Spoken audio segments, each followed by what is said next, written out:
Amém. Paz do Senhor a todos. Paz do Senhor a todos. Amém. Abra a sua Bíblia, por favor. O livro de Ezequiel.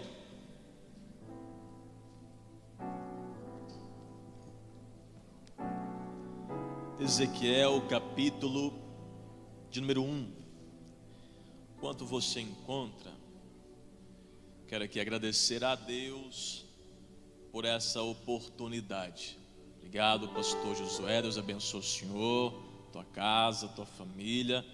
Trago um abraço ao meu pastor Josué Gouveia. Estou muito feliz. Deixa um abraço ao pastor Newton também. Cadê o Abel? O Abel é um amigo também. Rodrigo está ali. Deus abençoe. Tem alguns rostos conhecidos aqui. Estou muito feliz de hoje poder retornar a essa casa e poder ministrar. Como o pastor já disse, me faça acompanhar da minha esposa, da minha mãe, que estão sempre me ajudando, me auxiliando e são meu suporte, minha fortaleza. Estou muito feliz mesmo. Que Deus abençoe cada um de vocês. Sei que sairemos daqui cheios da presença de Deus. Amém? Amém? Achei que eu tinha ficado aqui. O povo arrebatou. Ezequiel capítulo 1 diz assim: E aconteceu no 30º ano, no 4º mês, no dia 5º do mês, que estando eu no meio dos cativos, junto ao rio Quebar, se abriram os céus, e eu vi visões de Deus. No 5º dia do mês, no 5º ano do cativeiro do rei Joaquim, veio expressamente a palavra do Senhor a Ezequiel, filho de Buzi, o sacerdote, na terra dos caldeus, junto ao rio Quebar. Ele esteve sobre ele a mão do Senhor. Olhei, e eis que um vento tempestuoso vinha do norte, e uma grande nuvem com fogo a revolver-se, e um resplendor ao redor dela, e no meio uma coisa como de cor de âmbar, que saía dentre o fogo. Põe a mão no teu coração, por favor. Deus, eu sei, Pai, que a tua presença já está neste lugar, mas peço que o Senhor não somente esteja, se manifesta de acordo com a tua vontade, que a tua necessidade, Pai, venha a ser derramada sobre este lugar. Se a nossa necessidade hoje é cura, Pai, traga cura sobre esse ambiente. Se a nossa necessidade é libertação, que o Senhor venha libertar-nos nessa noite. Se a nossa necessidade é providência, traga providência, Pai, sobre este lugar. E se nós estivermos nesse ambiente, Pai, entramos vazio, que o Senhor nos faça sairmos cheios. Mas se já entramos cheios, que possamos sair daqui transbordando da tua presença. Que o teu Santo Espírito seja sempre, não hoje, Pai, mas eternamente bem-vindo a este lugar. Que o Senhor venha mover entre nós. É o que nós pedimos a Ti, em nome de Jesus Cristo. Amém? Pode se sentar.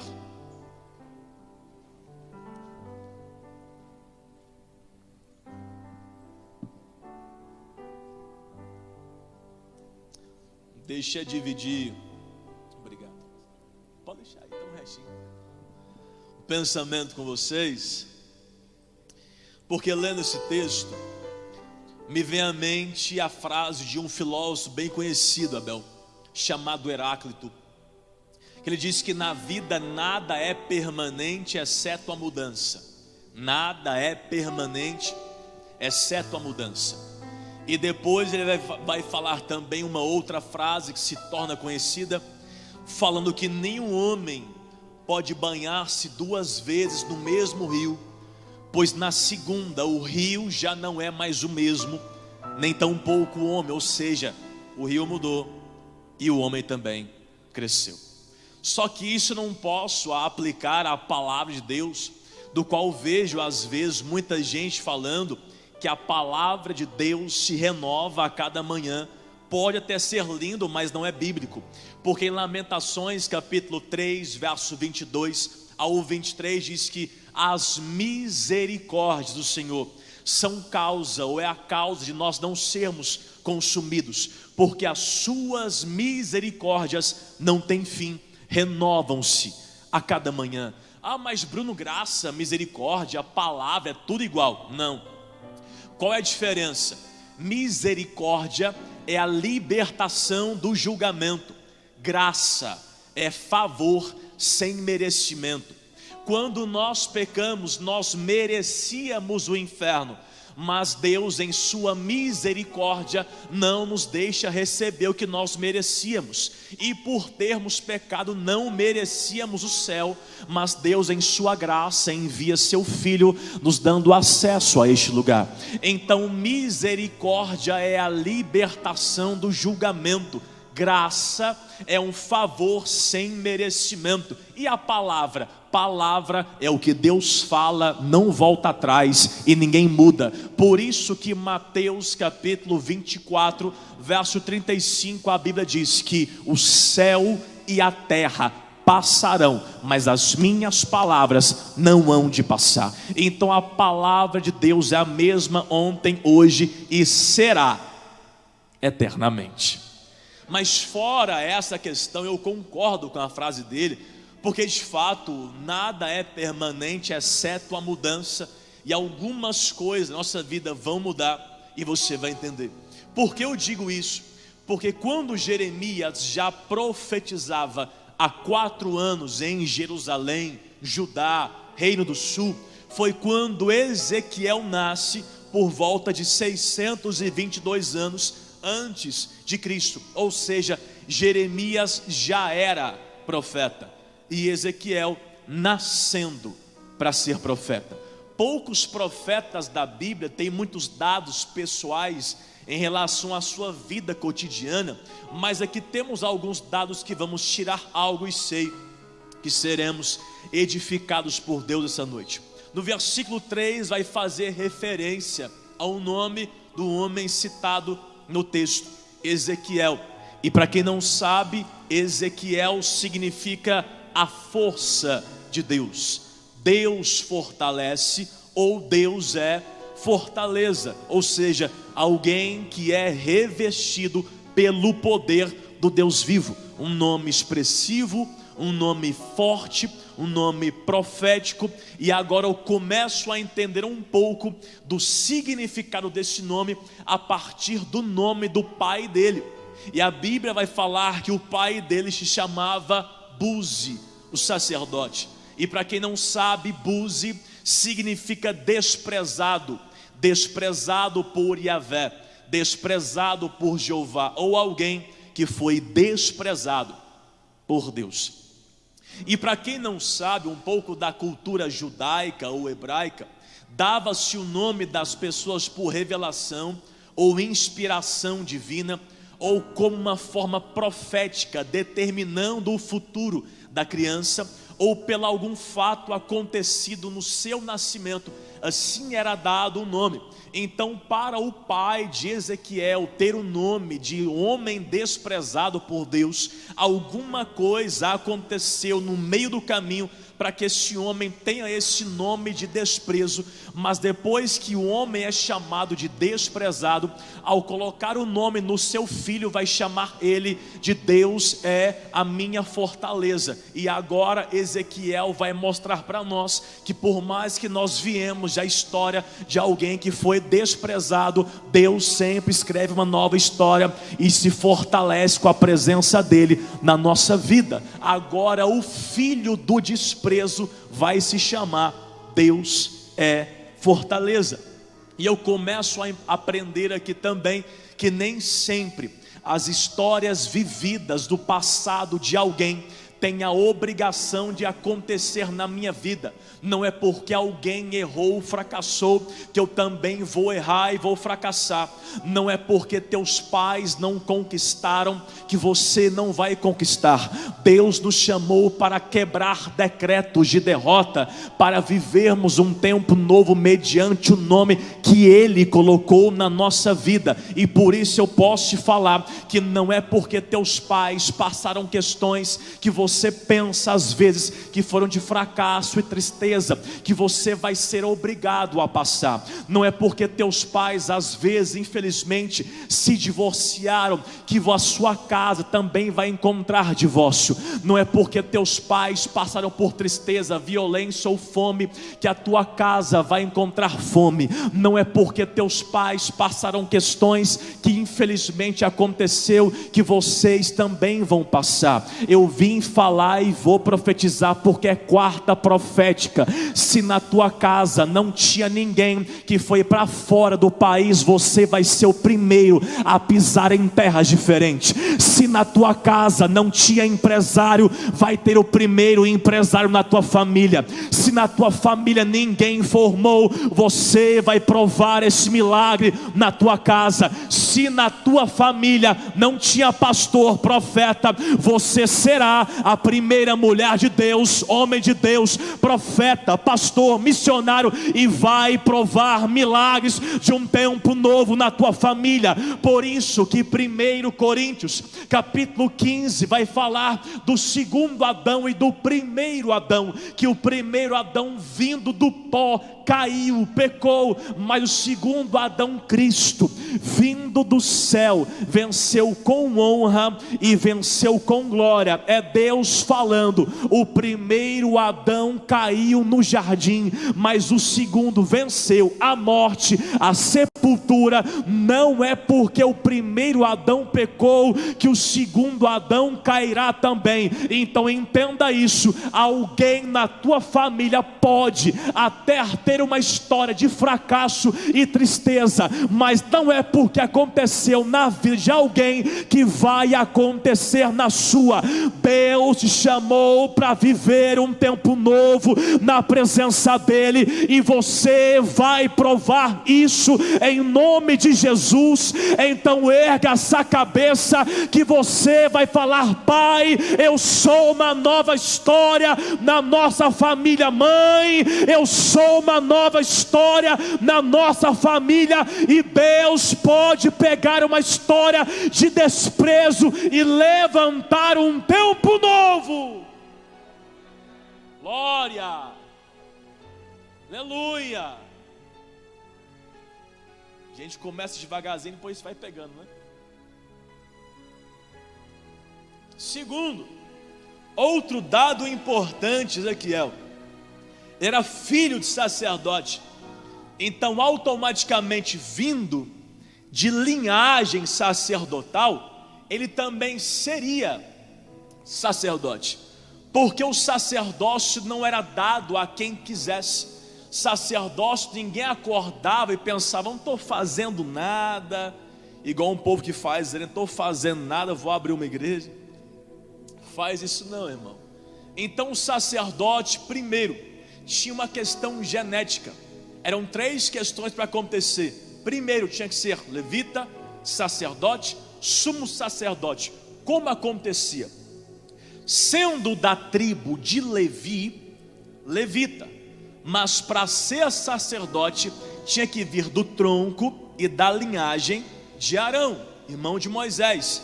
E a partir do tronco ou linhagem de Arão, assim aconteceria o sacerdócio.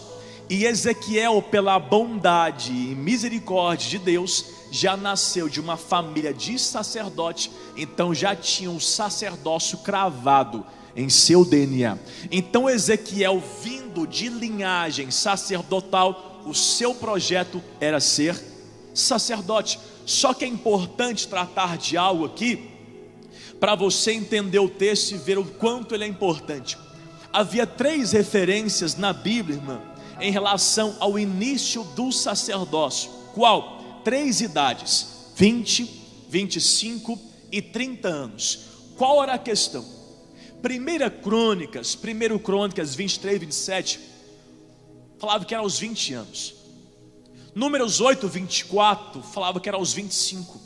E Números 4, 3 diz que era aos 30 anos. Então qual é o certo? 20, 25, 30, enfim. Aprenda que aos 25 anos ele era chamado para o sacerdócio, e era ungido e consagrado para o sacerdócio. Mas esperava 5 anos. Quantos anos? Quantos anos? Para exercer o ofício do sacerdócio. Nesse tempo ele ia orar, consagrar, jejuar, santificar, para depois de 5 anos exercer o ofício do sacerdócio. E quando ia ser essa consagração, pegava um sangue e azeite e pingava sangue e azeite na orelha direita, sangue e azeite no polegar direito da mão direita, sangue e azeite no polegar direito do pé direito. Por quê? Era profético, Abel, porque um sacerdote tinha que ouvir, ou ter os ouvidos aguçados para ouvir a voz de Deus. Então sangue e azeite no ouvido. O sacerdote ia tocar em coisas santas no santuário, então sangue e azeite nas mãos.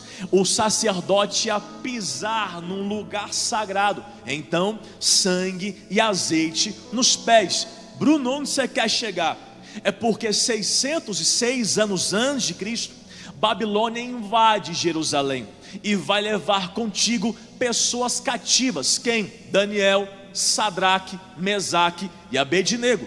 Depois vai ter uma segunda investida, uma segunda invasão no ano de 597, 598, que Nabucodonosor invade a terra e leva consigo 10 mil cativos, e entre eles, quem está preso no ambiente? Ezequiel, filho de Buzi, sacerdote. E sabe quantos anos Ezequiel tem quando ele vai preso? 25 anos.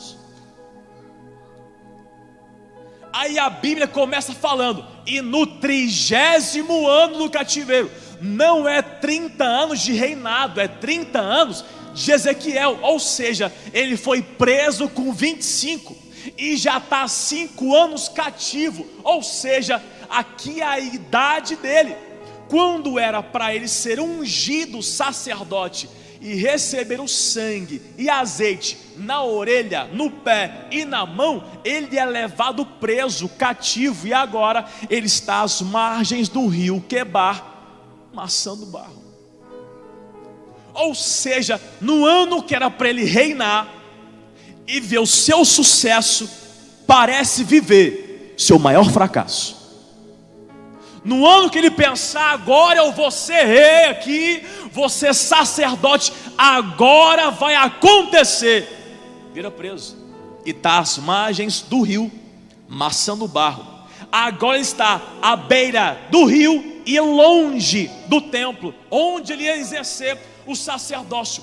E quantos de nós já não passamos por isso? E então aqui na pandemia ainda, quem não acordou na virada do ano de 2020 pensou, esse ano eu estou sentindo, pastor Josué, sim, Deus está me revelando que vai vir uma pandemia, eu vou perder o emprego, vou perder a empresa, eu estou sentindo que vou perder minha mãe, meu pai, todo mundo, vou falir. Eu acho que Deus revelou. Ninguém, irmão. Eu creio, como eu também, que acordou nesse 1º de janeiro e falou assim, esse é o meu ano, esse ano ninguém me segura, esse ano eu vou ser o melhor aluno, vou ser a melhor esposa, o melhor pastor, esse ano vou ser o melhor pregador, esse ano minha empresa vai fluir, esse ano recebo o salário. Aí vem a pandemia aí, matou teus sonhos. Quantos de nós estamos olhando um relógio da vida e pensando, já era para ter acontecido muita coisa, a minha vida já era para estar lá na frente, minha empresa fluido, todo salário era para estar fixo, seguro, era para eu viver um tempo totalmente diferente. E Ezequiel, no ano que era para ver o seu maior sucesso, ele está vivendo o seu pior fracasso. Só que ele termina o versículo falando, 30 anos, cativo, preso. Assim começa a história dele. Mas o mesmo versículo finaliza falando, mas no tempo do cativeiro, eu vi o céu se abrindo, e eu tive visões de Deus. Mesmo nesse ambiente, Ezequiel tem uma visão extraordinária. E aprenda isso, podem fechar as portas da terra, mas ninguém fecha as portas do céu. Por que ninguém fecha? Porque em Malaquias todo mundo fala: entregue sim teu dízimo, oferta, porque as pessoas entregavam algo errado e falhado para Deus. Aí Deus fala: sejam fiéis a mim, entreguem aquilo que vocês queriam receber de mim, façam prova de mim, e vocês verão que eu abrirei as janelas do céu. Deus não diz que vai abrir as portas do céu, porque porta, quem tem a chave abre de dentro ou de fora. Mas Deus diz: na tua vida, quem vai abrir não é quem tem chave de fora ou de dentro. Quem vai abençoar você sou eu, porque só abre as janelas quem está de dentro. O homem pode fechar portas na terra, mas é Deus falando: aqui de dentro do céu, quem abre porta e fecha sou eu. Então pode fazer prova de mim, porque a porta ou janela que Deus abre, ninguém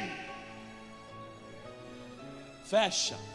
E aprenda isso: Deus é especialista em abrir os céus em tempo de crise. Bruno, me prova. Provo. Isaías capítulo 6, no ano que morreu o rei Uzias, ele fala: eu vi um trono, e sublime trono, e vi anjos com 6 asas, com 2 cobriam o rosto, com 2 cobriam os pés, e com 2 voavam, e falavam um ao outro: santo, santo, santo é o Senhor dos exércitos. O texto não fala que o céu se abriu, mas ninguém pode ver o trono com o céu fechado. Então mesmo num ano de luto, tem céu aberto sobre a tua vida. Atos capítulo 7, Estevão vai ser apedrejado, o sinédrio julgando, xinga, ofende, maltrata, vamos matar ele.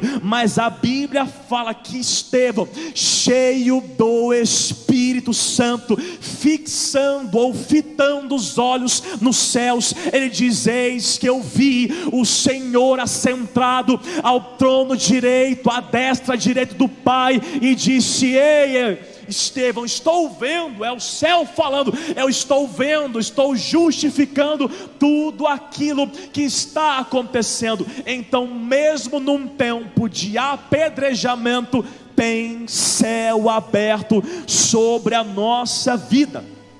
Apocalipse vai falar sobre o imperador que mandou prender o apóstolo João, o apóstolo do amor, por conta de pregar a palavra, e levou ele para a ilha de Patmos, no grego mortal, ilha da morte, ou seja, levei você a este lugar para que você morra nesse ambiente. Mas neste lugar, João em Apocalipse capítulo 4 verso 1 vai falar que depois destas coisas, eis que olhei os céus e vi uma porta aberta, e uma voz com som de trombeta disse: sobe aqui e te mostrarei coisas que ninguém provou em um dia. Mateus também vai falar no capítulo 3 que depois de um silêncio aparece Jesus Cristo, o Messias prometido, e agora João vai batizar o Cristo, e depois que vão mergulhar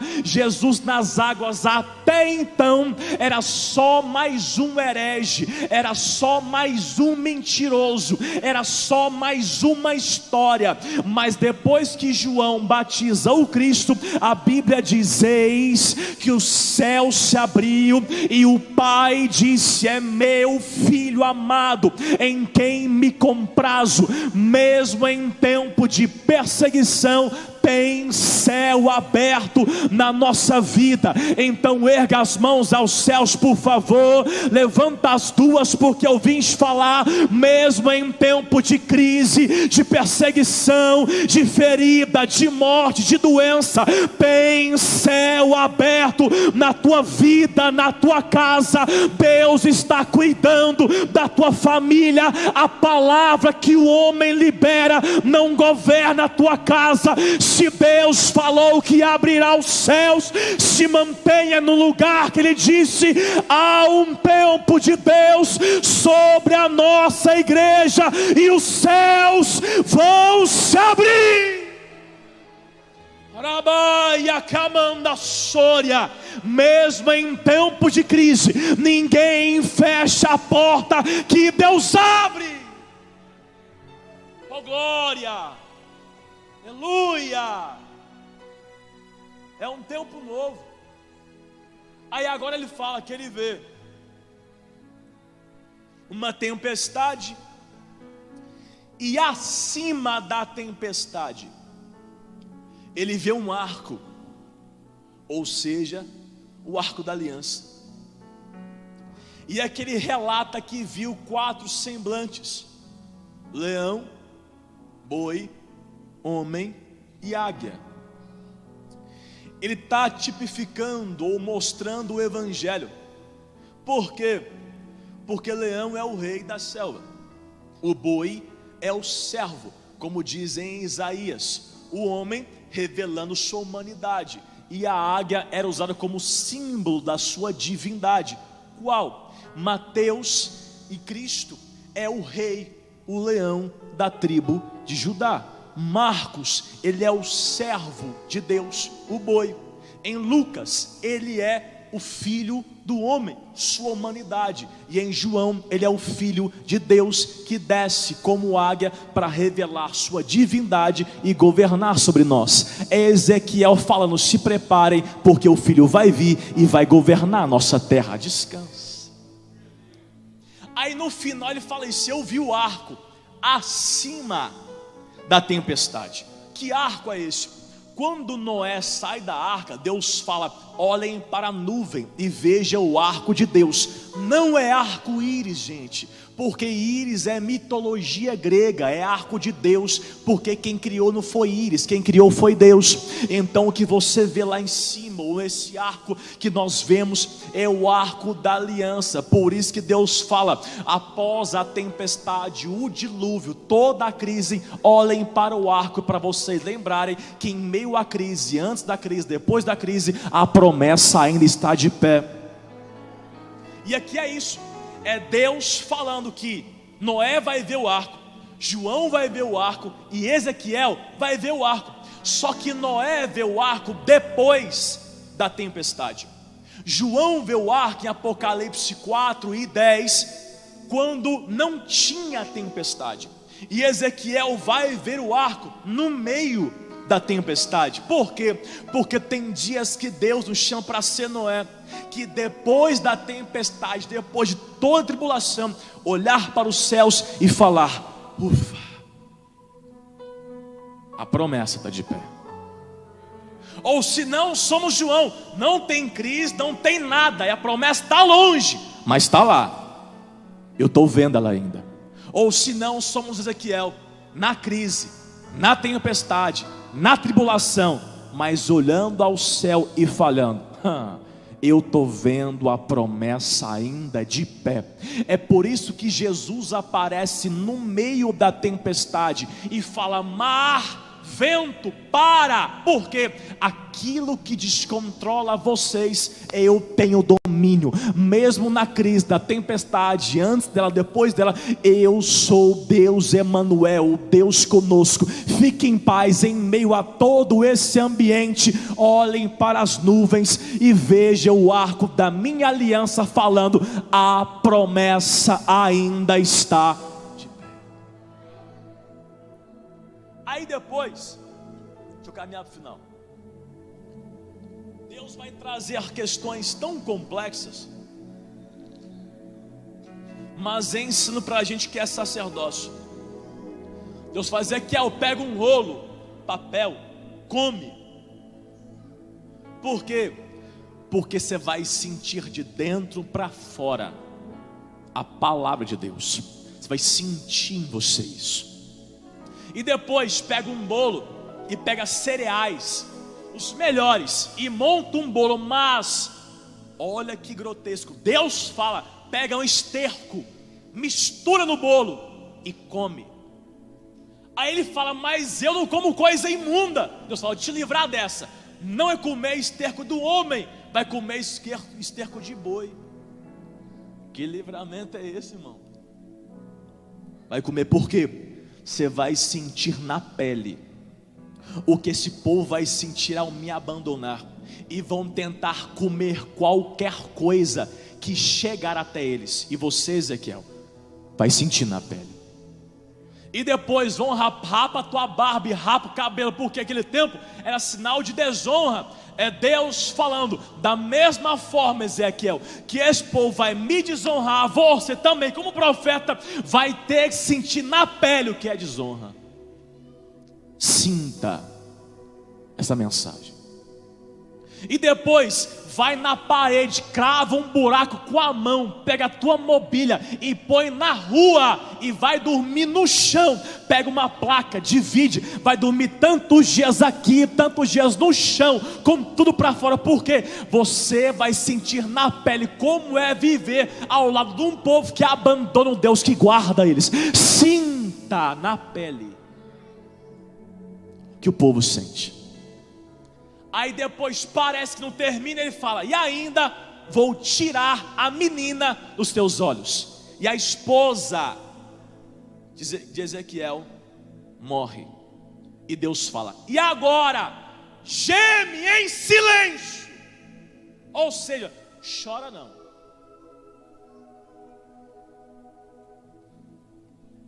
É grotesco, né?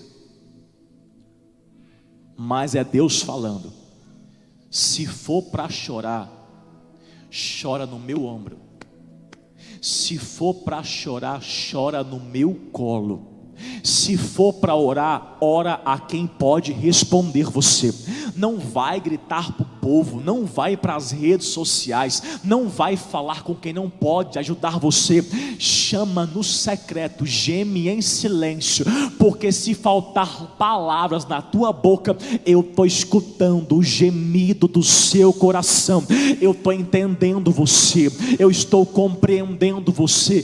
Ainda que falte palavras, eu escuto o clamor nas tuas lágrimas. Geme em silêncio. Aí aqui eu fecho. Ezequiel 47 vai falar de um texto bem conhecido, um rio que mediam côvados, entra, molha os pés, molha os joelhos, molha os ombros. E esse rio fala que tudo que estava em torno era curado, trazia vida, restauração e um tempo novo. Deus vai revelar aqui um novo templo. E agora, para atravessar este lugar, só se atravessa a nado. E pensa, se o que está em torno recebe vida, imagina quem está dentro desse rio. O que não prova, e o mais lindo é que Ezequiel começa a história à margem do rio, mas aqui ele está dentro do rio, mergulhado, e Deus chamando ele para viver um pouco mais de profundidade. Ezequiel começa o capítulo 1 às margens do rio. No capítulo 47 ele está agora dentro do rio, e Deus falando: o homem vai sofrer mudanças, amadurecimento, mas a minha palavra eu não mudo. Te falei no capítulo 1 que seria sacerdote, e agora no capítulo 47 eu mantenho a minha palavra, vai virar sacerdote. Não interessa por quê? Porque no santuário ou no templo antigamente se colocavam bacias. No tabernáculo de Moisés tinha bacia com água. Depois o templo de Salomão tinha bacia com água. Aí Nabucodonosor foi lá, quebrou todas as bacias, e Deus aparece e fala: ah é? Então pode quebrar todas as bacias, mas ninguém destrói a fonte. Por isso que Jesus aparece e não diz: eu sou o baldinho de água que vou dar um banho na minha igreja. Não, ele fala: eu sou fonte de águas vivas, porque não há limite naquilo que eu farei na tua vida. No Antigo Testamento o Espírito movia por possessão, por momento, ou seja, havia um limite daquele momento para ser utilizado. Mas no Novo Testamento nós não vivemos por possessão, o Espírito Santo habita em nós, e é por isso que Deus fala: podem quebrar projetos pequenos, mas a minha palavra, a minha promessa, ninguém quebra, ninguém muda, ninguém destrói. Podem destruir coisas pequenas do templo do homem, mas ninguém destrói a fonte. Jesus Cristo, o Filho de Deus, é promessa. E aqui eu fecho. Quem tem promessa de Deus aqui neste lugar? Para que você nunca mais esqueça: quando Deus te prometer algo, não se preocupe, ainda que você não veja, ainda que você não sinta, ainda que Deus não te responda da forma que você queria, descansa. E hoje você vai gravar isso. Gênesis capítulo 15, verso 17. Deus faz o pacto com Abraão e diz: sucedeu que, posto o sol, houve escuridão, e eis um forno de fumaça e uma tocha de fogo que passou pelo meio das metades dos animais. Naquele mesmo dia fez o Senhor um concerto, com C, não com S, porque não tinha errado, é concerto de aliança a Abraão. Agora aprenda isso. Como é que se fazia aliança antigamente, Abel? Pegavam duas pessoas, e exemplo, usando Abel de exemplo aqui, eu ia fazer uma promessa, uma aliança com Abel. Nós pegávamos os animais, repartia eles no meio, picotava eles e botava as metades de frente para outra, e deixava o sangue escorrer no meio, e passava eu e o Abel no meio do sacrifício, de mãos dadas, falando um para o outro: se eu não cumprir com a promessa que eu te faço hoje, lembre das metades dos animais. Se eu for fiel, me deixe viver, mas se eu quebrar com a nossa aliança, com a nossa promessa, você me mata, me reparte no meio, porque eu não sou fiel com aquilo que eu falo e mereço a morte. Aí aqui Deus fala: Abraão, pega o animal, mata, reparte no meio. Mas a Bíblia não fala que Abraão passou na metade. Deus derramou um sono sobre ele, Abraão dorme, e agora a Bíblia fala que um forno de fumaça e uma tocha de fogo passou pelo meio das metades dos animais. Lembra do deserto? O povo de dia, calor, um sol escaldante, Deus aparece como uma nuvem, fumaça, para trazer graça e cuidado ao povo. E à noite, deserto, é frio, Deus aparece como uma tocha de fogo, trazendo calor ao seu povo. Era a Shekinah, a glória de Deus. Então no texto, o forno de fumaça ou a tocha de fogo no deserto era a Shekinah, ou a presença de Deus, mantendo o povo mediante a aliança. E aqui Deus fala: Abraão, faz o sacrifício, reparte os animais, deixa o sangue no meio, mas não passa. Por quê? Porque o homem é bom para sacrificar, para prometer não. Porque tem coisas que nós prometemos e não cumprimos. Aí Deus fala: faz o sacrifício, mas a promessa deixa que eu faço, porque eu sou fiel para cumprir com a promessa na tua vida. E se eu não cumprir com essa promessa, Abraão, você pode me pegar, me mata, me reparte no meio e veja o sangue escorrer,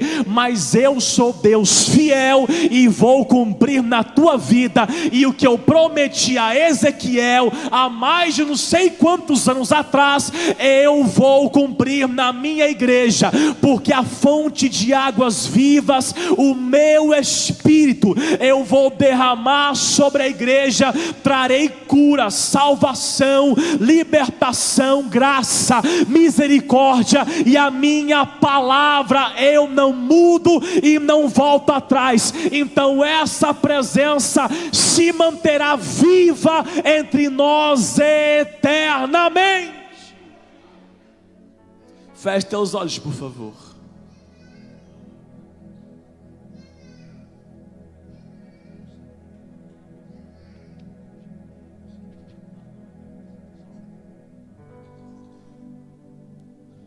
Eu sei que tem tempo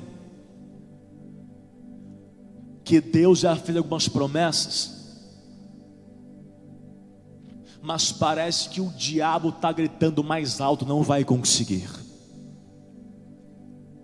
Eu sei que tem promessas que parece que Deus falou e do nada parou de falar. Mas Deus não precisa repetir profecia para provar que está cuidando de você. A mesma promessa, filho e filha, que eu fiz a você no início da tua história, eu vou cumprir com todas as promessas na tua vida. Mesmo cansada, magoada, ferida, machucada, eu sou teu Deus, teu Pai, teu guarda, teu escudo. Eu estou entendendo a sua oração, eu entendo esse momento que você está passando, mas entendo o ambiente que você está, que por mais que você não sinta, eu não expresse da forma que você queria, eu estou presente. Deus Emanuel conosco, te falando, continua, não para, caminha, porque essa tempestade eu cuido dela, e antes dela, durante ela e depois dela, a promessa ainda está de pé. Eu não largo você, não abandono você, não esqueci você. Você é meu, você é minha, é meu filho, minha filha. Chamei para ser profeta, chamei para ser sacerdote, e essa promessa eu vou cumprir. Mas antes disso, vou trazer crescimento, amadurecimento, entendimento, e vou derramar da minha presença. E me faz lembrar essa canção, e quem nunca cantou.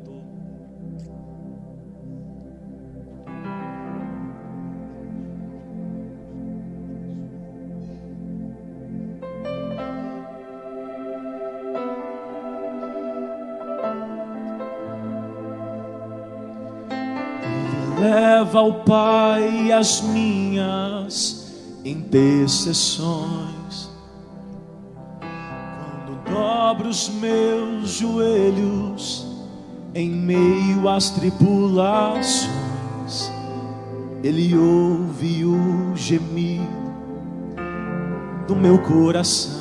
Canta. Ó Jesus, a Ti confesso, não dá pra viver sem sentir a Tua presença. Sou eterno, ser humano tão carente.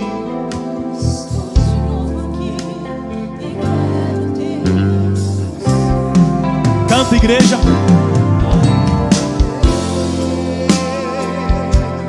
Pra te servir, Jesus, eu tenho aqui chorar. Te servirei, porque comigo estarás.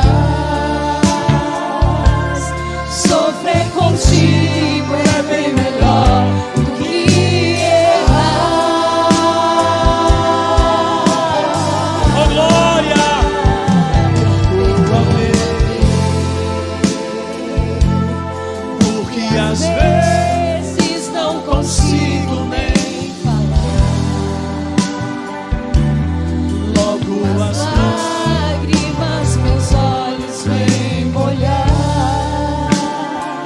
põe de pé, por favor. Como sinal que tu estás neste lugar. Refrão, ainda que.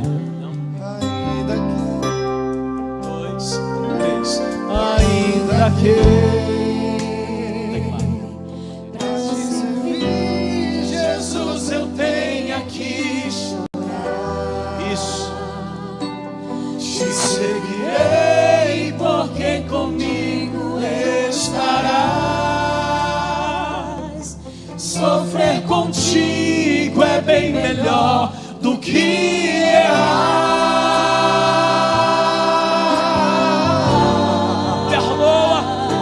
Perdoa-me, Porque às vezes não consigo nem falar. Logo as lágrimas meus olhos vêm molhar, como sinal que tu estás neste lugar. as duas mãos aos céus, por favor, e feche teus olhos. Você veio para este lugar para adorar a presença dEle, então tenha liberdade para adorar a presença dEle. Que Deus venha trazer graça a esse ambiente, que Deus venha se manter vivo dentro das tuas orações, que mesmo você cansada, magoada, triste, não crendo, não entendendo, não pare de orar, não pare de crer, não pare de acreditar, mesmo com raiva, mesmo magoada, mesmo pensando em desistir. Eu vim falar, filha, filho, não pare, eu sou teu Deus, e a obra que eu comecei, eu vou terminar. ainda que Oh glória, oh glória, Vi, Jesus, eu tenho aleluia. Adora a presença dele, vai. Você está de máscara, não é de mordaça, então abre essa boca e adora a presença dele. bem melhor do que errar. Só a igreja baixinho. Perdoa-me, canta, porque às vezes não consigo nem. E aí, logo as lágrimas.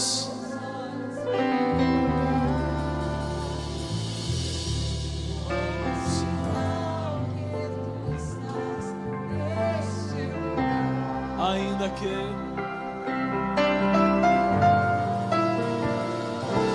e ainda que pra servir Jesus eu tenha que chorar, te seguirei porque comigo estarás. Sofrer contigo é bem melhor do que errar. Aleluia! Perdoa-me, porque às vezes não consigo nem falar. E aí que a lágrima rola, e é aí que a alma grita e o Pai responde. É nessa oração que Deus traz resposta à tua igreja. Então, Pai, eu oro por cada um neste lugar, que mesmo nesse tempo de crise, de pandemia, que os céus se abram na tua casa, na tua família, e que a presença de Deus te alcance de uma forma mais que especial, e Deus traga cura, poder, libertação para a tua história e para você que aceita essa palavra. Aplauda o nome de Jesus.